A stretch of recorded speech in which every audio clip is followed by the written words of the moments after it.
బంగాళాఖాతంలో నెలకొంటున్న పరిస్థితులు వాతావరణ నిపుణులను ఆశ్చర్యపరుస్తున్నాయి. ఒక అల్పపీడనం కొనసాగుతుండగానే మరోటి ఏర్పడే సూచనలు కనిపిస్తున్నాయి. ఈ రెండు అల్పపీడనాలు మనుగడ కోసం పోటీ పడనున్నాయి. రాబోయే రోజుల్లో రెండు కలిసిపోయే అవకాశం ఉంది.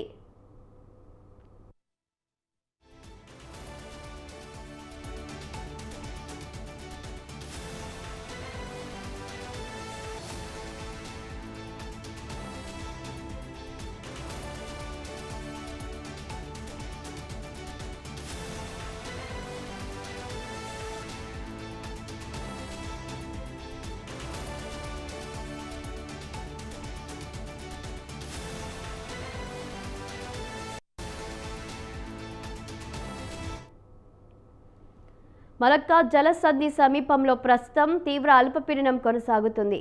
ఇది పశ్చిమ వాయవ్య దిశగా కదులుతూ ఇవాల్టికి వాయుగుండంగా గురువారంలోగా తుఫానుగా బలపడుతుందని భారత వాతావరణ విభాగం అంచనా వేస్తుంది.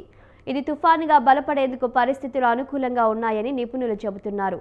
తదుపరి కదలికలపై మరింత స్పష్టత రావాల్సి ఉంది.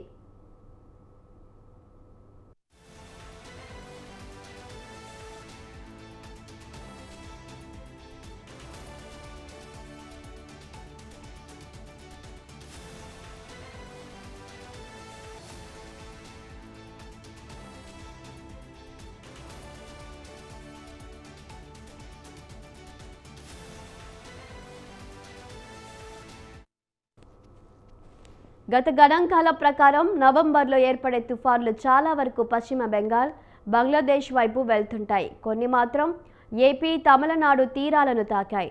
సాధారణంగా అల్పపీడనం ఏర్పడ్డాక దాని గమనంపై దాదాపు స్పష్టత వస్తుంది.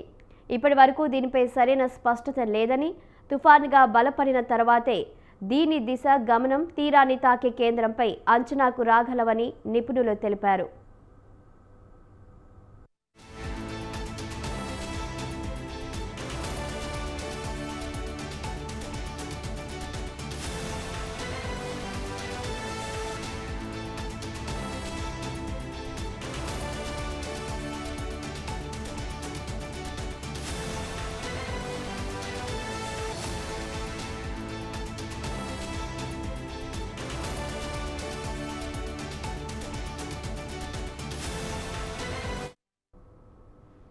కొమరిన్ ప్రాంతంలో ఉపరితల ఆవర్తనం కొనసాగుతుంది. దీని ప్రభావంతో ఇవాళ నైరుతి బంగాళాఖాతంలో కొమరిన్, శ్రీలంక పరిసరాల్లో అల్పపీడనం ఏర్పడే అవకాశం ఉందని ఐఎండీ తెలిపింది. తర్వాత ఇది మరింత బలపడుతుందని అంచనా వేస్తుంది. వీటి ప్రభావంతో ఇవాళ, రేపు కేరళ, తమిళనాడు రాష్ట్రాల్లో భారీ వర్షాలు కురవచ్చని ఐఎండీ తెలిపింది. 29న రాయలసీమ, దక్షిణ కోస్తా జిల్లాలో భారీ వర్షాలు, 30న బాపట్ల, ప్రకాశం, శ్రీ పొట్టి శ్రీరాములు, నెల్లూరు, వైఎస్ఆర్ కడప, అన్నమయ్య, తిరుపతి, చిత్తూరు జిల్లాలో భారీ నుంచి అతి భారీ వర్షాలు కురుస్తాయని అంచనా వేస్తుంది. సముద్రం అలజడిగా మారనున్న నేపథ్యంలో గురు, శుక్రవారాల్లో మత్స్యకారులు వేటకు వెళ్లరాదని సూచించింది. ఇప్పటికే వెళ్లిన మత్స్యకారులు గురువారంలోగా ఒడ్డుకు చేరుకోవాలని విజ్ఞప్తి చేసింది.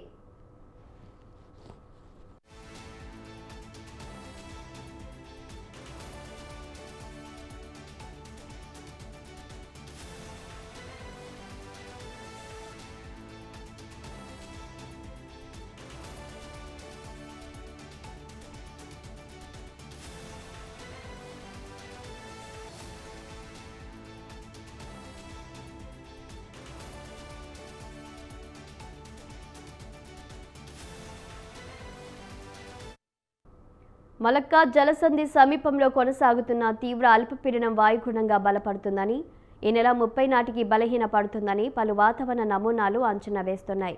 కొమరిన్ ప్రాంతంలో ఏర్పడనున్న అల్పపీడనం తర్వాత బలపడుతుందని, డిసెంబర్ 1 నాటికి తమిళనాడు, దక్షిణ కోస్తా మధ్యలో తీరం దాటుతుందని సూచిస్తున్నాయి.